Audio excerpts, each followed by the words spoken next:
Oke, sebelumnya selamat pagi, siang, sore, dan malam. Di sini kami dari kelompok 7 akan membuat video yang bertujuan untuk mengerjakan responsi modul 2. Dimulai dari bagian topologi.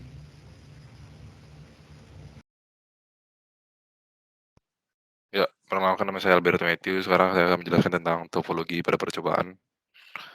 Pada percobaan bisa diketahui ada satu PC yang terhubung ke switch, kemudian ada laptop yang terhubung ke wireless router, kemudian ada switch yang terhubung ke wireless router dan juga yang terhubung ke router dan router yang terhubung ke server. Di sini juga ada topologi, akan menjelaskan tentang topologi speed port up dan speed port down. Yang dimana apabila speed port up itu berasal dari auto negotiation antara router 1 dan switch 1. Yang dimana mereka nanti akan dikonfigurasi menjadi 100 Mbps, ya maka line protokol akan menjadi up. Dan sebaliknya apabila speed mereka berbeda, maka speed speed port mereka akan menjadi down. Selanjutnya akan dijelaskan oleh Alfonso. Oke, selanjutnya pembahasan dari IP address table. Seperti yang ada di layar, server di sini memiliki IP address 10.10.10.2 yang terhubung dari kabel K1 dengan subnet max 255.255.255.245. Baru dari sini nanti dia bakal terhubung ke router 1 yang dimana kabelnya itu interface G01/1/0 yang dimana addressnya 10.10.10.1 dengan subnet max yang sama seperti server. Baru nanti dari router ini bakal terhubung ke switch yang dimana menggunakan interface seperti yang ada di table yaitu G0/0 dengan IP address 172.16.0.1 dengan subnet max yaitu yang /24 yaitu 0. Baru di sini nanti dia dari switch ini nanti bakal terhubung ke wireless router dengan kabel internet. Baru nanti dari ini juga bakal terhubung switch ini ke dalam PC yang dimana dengan kabel F0/02 dan dari PC ini akan terhubung ke switch dengan kabel FA0. Baru dari sini yang ada seperti yang ada di layar dari IP address ini wireless router 1 yang itu yang internet yang terhubung ke switch ini IP-nya 172.16.0.2 dengan subnet max 255.255.255.0. Baru dari PC1 ini yang terhubung menggunakan F0 ini menggunakan IP address 172.16.0.2 dengan subnet mask 255.255.255.0. Oke, selanjutnya akan membahas konfigurasi yang akan dilanjutkan oleh Ridwan. Oke, jadi di sini saya akan menjelaskan konfigurasi pada topologi tersebut. Jadi pada langkah pertama kita akan mengkonfigurasi NDIX duplex dan speed pada wired LAN. Setelah itu kita mengkonfigurasi juga buat wireless router, wireless client, sama konfigurasi IP address-nya. Jadi di sini udah tertera ya buat topologinya, udah ada laptop PC1, ada router, terus ada switch, ada router lagi sama servernya. Jadi buat langkah pertama yang kita lakukan pada percobaan pertama itu kita menambahkan modul PT host NM1FGE F sama dengan fiber optic, G sama dengan gigabit Ethernet pada server 1. Lalu setelah kita menambahkan modul tersebut, kita tambahkan modul SFP dan interface fiber optic pada router 1. Lalu kita tambahkan NIC wireless pada laptop 1. Lalu kita aktifkan interface yang belum aktif. Kita coba aktifkan dulu pada router 1. Pada router 1 kita enable router 1, lalu kita configure terminal. Setelah itu kita beri interface range G00, G010. Terus setelah itu kita no shutdown. Lalu setelah kita konfigurasi interface yang belum aktif, kita konfigurasi speed pada R1 dan S1. Pada R1 kita coba show interface G00. Pada router 1 kita bisa lihat kalau misal kecepatan dari router 1 tersebut itu 100 Mbps. Nah, setelah kita udah cek buat dari router 1, kita cek pada switch 1. Pada switch 1 kita show interface juga F01. Itu tertera juga kalau semisal speednya itu 100 Mbps. Nah, di sini setelah kita cek buat kecepatan masing-masing pada router sama switch, kita cek apakah line protokol antara router 1 dengan 1 itu sudah up. Caranya dengan kita matikan auto negotiation pada R1 dan ubah speednya menjadi 10 Mbps.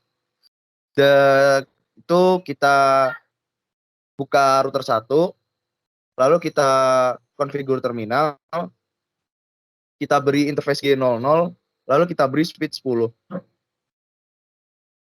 Lalu setelah kita beri speed 10 pada router 1, maka pada router 1 akan berubah jika dicek, speednya akan berubah menjadi 10 Mbps.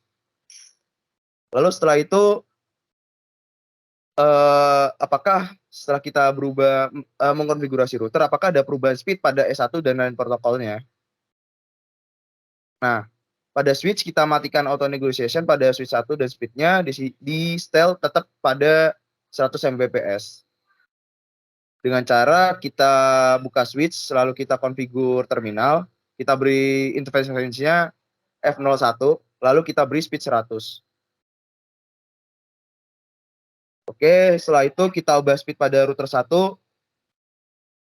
kembali menjadi 100 Mbps tanpa menggunakan auto negotiation. Caranya pada router 1 kita configure terminal, lalu kita beri interface G00, lalu kita ketik speed 100. Nah, setelah itu kita kembalikan lagi speednya router 1 dan switch 1 itu dengan semula menjadi auto kembali.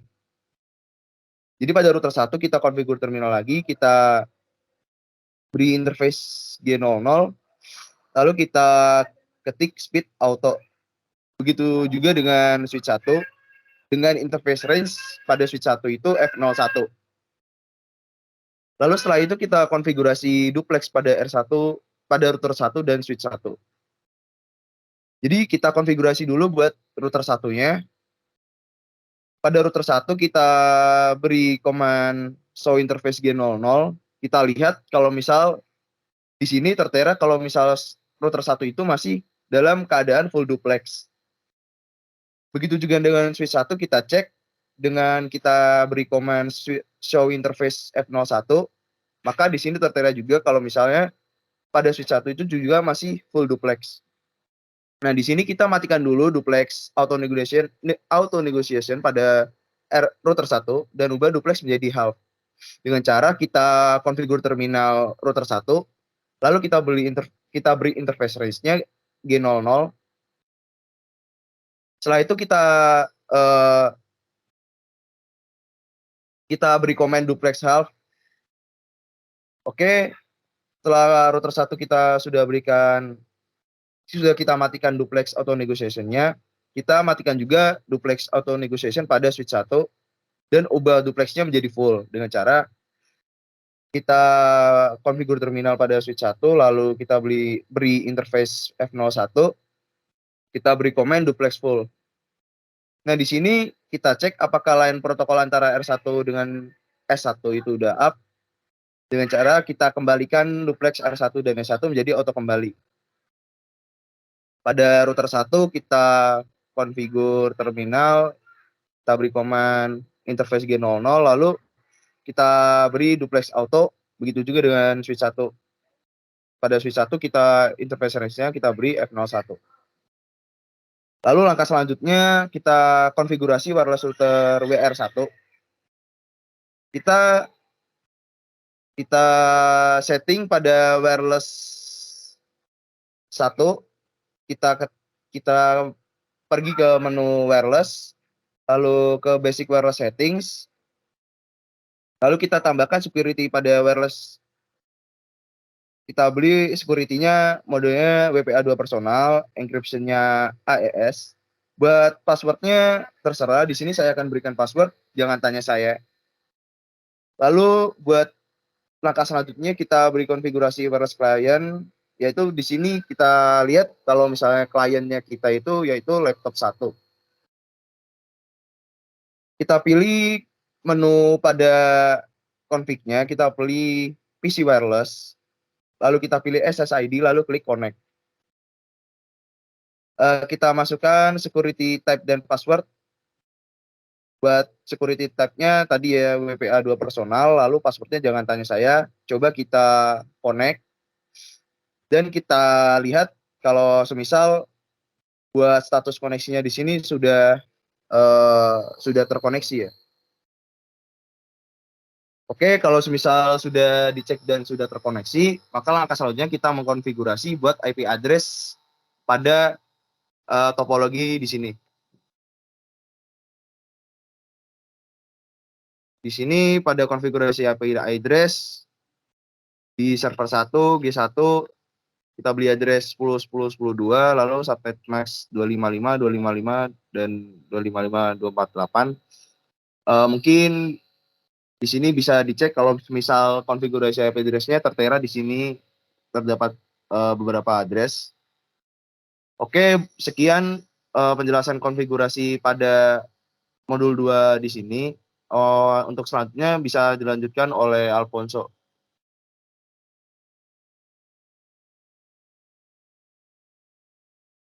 Oke, di sini saya bakal menjelaskan bagian terakhir yaitu bagian OSI layer. Oke, untuk tahap yang pertama nantinya laptop akan masuk ke dalam ke desktop, kemudian setelah itu dia bakal masuk ke dalam web browser ini yang nantinya setelah masuk dari sini kita bakal mencoba untuk masuk ke dalam server dari yang ada di topologi ini. HTTP 10.10.2. Nah, setelah masuk nanti akan masuk simulasi panel. Kita bisa jalankan.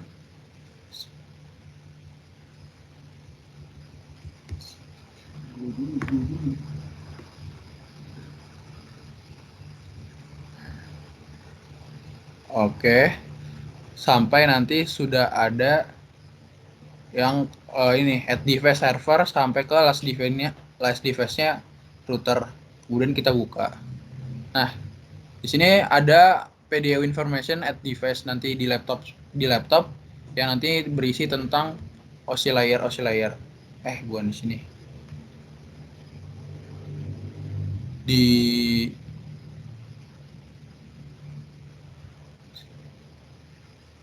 Nah, oke. Di sini terlihat ada add device-nya server 0, source-nya laptop, dan destination HTTP client. Nah, di sini pertama ada layer 7 HTTP. Ini adalah application layer yang nantinya merupakan layer yang dimana nantinya terjadi interaksi antar muka and user dengan aplikasi yang bekerja menggunakan fungsionalitas jaringan. Nantinya di sini layer 7 ini bakal melakukan pengaturan bagaimana aplikasi bekerja menggunakan resource jaringan untuk kemudian memberikan pesan ketika terjadinya kesalahan dari beberapa service dan protokol yang berada di layer ini. Misalnya yang ada di sini itu yang di in layer ini ada HTTP dan di out layer ada HTTP sama. Baru kemudian di sini ada layer keempat. Layer keempat ini adalah transport layer yang nantinya ini merupakan protokol yang digunakan untuk mentransmisikan data. Seperti contohnya adalah protokol TCP yang ada di gambar ini, di layar ini. Protokol ini akan mengirimkan paket data sekaligus akan memastikan paket nantinya bakal diterima dengan sukses. Baru di sini ada layer ketiga. Layer ketiga ini adalah sebuah network layer yang nantinya dia bakal ngebuat header untuk paket-paket yang berisi tentang informasi IP ini, destination IP sampai ke IP ini.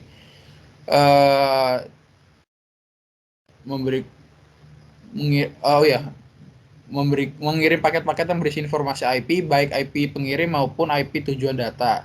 Nah, pada kondisi tertentu, layer ini nanti bakal melakukan routing melalui internet network dengan menggunakan router dan switch layer. Baru di sini ada layer 2. Layer 2 ini adalah data link layer yang dimana ini berfungsi untuk menentukan bagaimana bit-bit data dikelompokkan menjadi format yang disebut sebagai frame.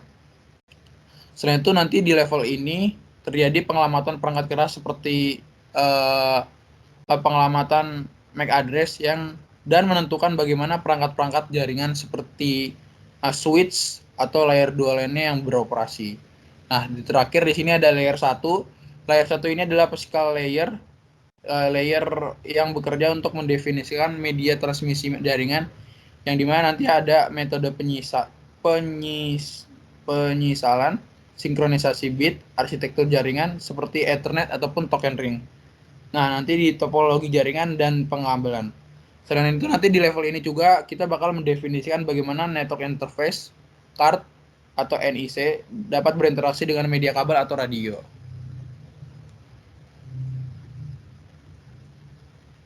Mungkin sekian yang bisa kelompok 7 sampaikan.